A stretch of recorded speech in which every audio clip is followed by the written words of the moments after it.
इस देश में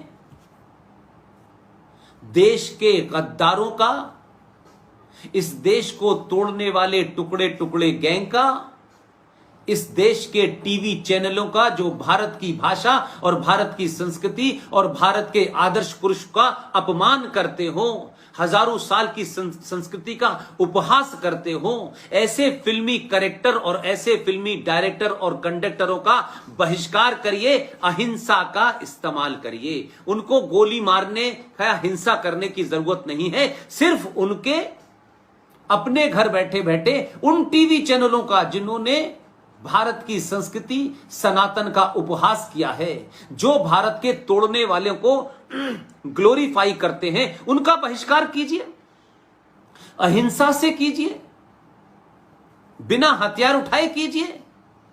उन कैरेक्टर्स का करिए जो भारत में आपके पैसे से करोड़ों पैसा कमा करके भारत को खोखला कर रहे हैं, भारत की युवा शक्ति को नशे के लत में डुबो रहे हैं, भारत की संस्कृति को एक भोग की संस्कृति बता रहे हैं, भारत के आदर्शों को, भारत के तमाम उन पूर्वजों को गलत पर्सपेक्टिव में दिखा रहे हैं। ऐसे डायरेक्टरों का, ऐसे कलाकारों का, ऐसी एक्ट्रेस का, ऐसे प्रोड्यूसर का बिना कुछ कहे वो फिल्में बनाने दीजिए, लेकिन 125 करोड़ सनातनियों, आप उनका विरोध करना है, धरना प्रदर्शन मत कीजिए।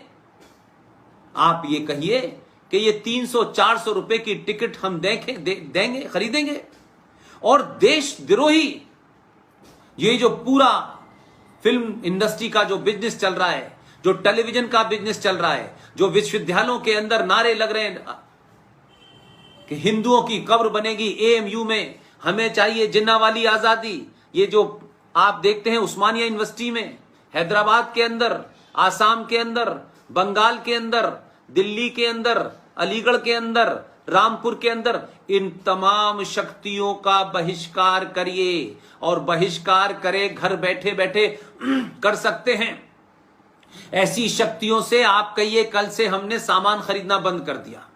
हम इस देश में उन राष्ट्रवादी शक्तियों को मजबूत करेंगे जो राष्ट्र के प्रति चिंतित हैं, जो राष्ट्र से गद्दारी नहीं कर रहे, जो राष्ट्र के लिए सोच रखते हैं, हम उनको मजबूत करेंगे। इसमें हिंसा की जरूरत ही नहीं है। इस अहिंसा के गांधी जी के फॉर्मूले को अपनाइए। जो लोग इस देश में, इस देश के खिलाफ आपके पैसे से पैसा कमाते हैं और उन दुश्मन देशों में जाकर के प्रोग्राम करते हैं, जो पैसा वहां बढ़ता है, उसी पैसे से आपके देश में अजमल कसाब जैसा एक जिहादी आता है।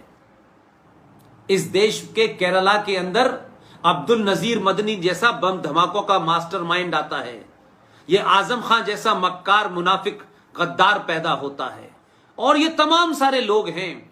हर उस बिजनेस को जो देश के खिलाफ ताकतें चला रही हैं, उसका बहिष्कार करिए, फिल्मों का बहिष्कार करिए, टीवी ऐसे चैनलों का बहिष्कार करिए जो सुबह से शाम तक भारत को गालियां देते हैं।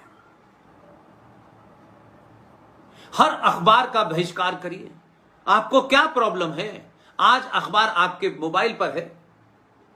वो ताकतें जो लगातार अपने बड़े बड़े आर्टिकलों में इस देश के खिलाफ लिखती हैं, इस देश की एक खास सोच के खिलाफ लिखती हैं, और एक वही चाटुकारिता की संस्कृति को आगे बढ़ाना चाहती हैं। राजनीतिक तौर पे मैं नहीं कह रहा, ये इतना आपको भी बोध है कि हम राष्ट्र में कैसे लोगों को चुने और उन्हें क्यों ताकत दें, और जब वो सत्ता पे आ जाएं तो उनसे राष्ट्र में के प्रति जो जघन्य अपराध हुए हैं उनको ठीक कराएं, मेरा और तेरा से ऊपर उठे। जो देश में बाहर से करोड़ों अरबों रुपया यहां के कन्वर्जन के लिए आ रहा है, ये जो क्षेत्रभाग की भावना फैलाने के लिए विदेशों से अरबों खरबों रुपया आ रहा है, अलग अलग तरीकों से आ रहा है, आप उनका बहिष्कार करिए। आप ऐसे लोगों का भी बहिष्कार करिए जिन्होंने अपना एक संगठन बनाया और चाइना से करोड़ों रुपए की इमदाद ली, और भारत के बजट में एक एनजीओ के लिए 100 करोड़ रुपया रखा गया। ये तो मैं समझता हूं कि भारत के सनातनियों को, मुझे लगता है कि कोई भी दुनिया में सुनेगा तो कहेगा इस देश के नागरिक क्या इतने सोए हुए हैं? मई के महीने में राजीव गांधी की हत्या होती है, 1 महीने बाद राजीव गांधी फाउंडेशन बनके तैयार हो जाता है। और राजीव गांधी फाउंडेशन के लिए भारत का जब बजट पेश होता है, फाइनेंस मिनिस्टर बजट पेश कर रहे होते हैं, उस बजट में 100 करोड़ रुपया उस एनजीओ के लिए रखा जाता है। और वो एनजीओ चाइना से पैसे लेती है, चाइना के साथ उनकी सांठगांठ होती है। भाई किस बजट में किसी एनजीओ में, भाई मेरी कोई एनजीओ हो तो मुझे दे दीजिए। हजारों इस देश में राष्ट्रवादी लोग काम कर रहे हैं, मेरी तो कोई एनजीओ है नहीं, हजारों राष्ट्रवादी इस देश में काम कर रहे हैं, उनको दे दीजिए, उनका भी बजट बताइए, सबको दीजिए बजट। फिर इन्हीं को बजट देने की क्या आवश्यकता है? लेकिन हम चुपे बोले ही नहीं हम लोग। मेरा मानना है कि गांधी जी के आज के जन्मदिन पर 2 ही सीख लेनी चाहिए कि अब हम न किसी की गलत बात बर्दाश्त करेंगे और ना ही किसी झूठे को हम अपने बीच रहने देंगे। और कोई हमें एक गाल पे चांटा मारने की धमकी देगा तो हम उसका मुंह ही तोड़ देंगे। यह मैं हिंसा नहीं कह रहा, लेकिन ये वो दौर चला गया कि मारने वाला थक जाएगा लेकिन पिटने वाले हम नहीं थकेंगे।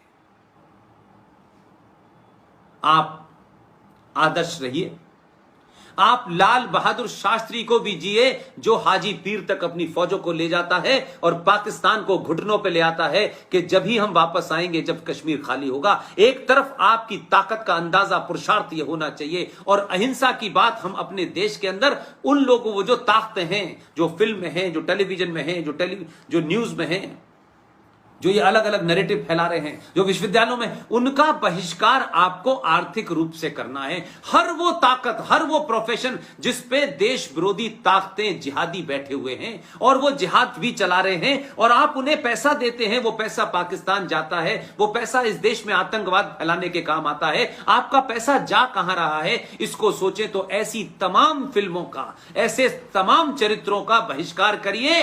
एक बार 6 महीने की मैं अपील करता हूं आपसे। 6 महीने आप इस देश के युवाओं से, क्या इस देश में बाहुबली फिल्म नहीं बन रही? क्या इस देश में पूरब पश्चिम जैसी फिल्म नहीं बनी? जब फिल्में आरती होती थी तो लोग पिक्चर हॉल में खड़े हो जाते थे। और मुझे सौभाग्य है कि जिस आदमी की यह फिल्म थी वो जीवित हैं, मनोज कुमार जी। मैं जल्दी ही उनसे मिलने वाला हूं, मेरी उनकी बीच में बातचीत होती रहती है। कुछ कोरोना काल की वजह से मैं नहीं जा पा रहा।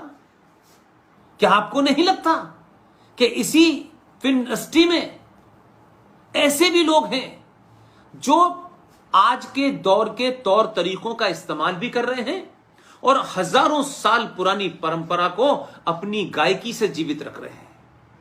कैलाश खेर मेरे छोटे भाई की तरह है, उनको सुनिए। कब तक ये झूठे मौला रे मौला के गीत सुनेंगे भाई, जिनकी न कोई तहजीब है, न जिनकी कोई संगीत है, न जिनकी कोई संस्कृति है। आप उसे संस्कृति और संगीत मान बैठे।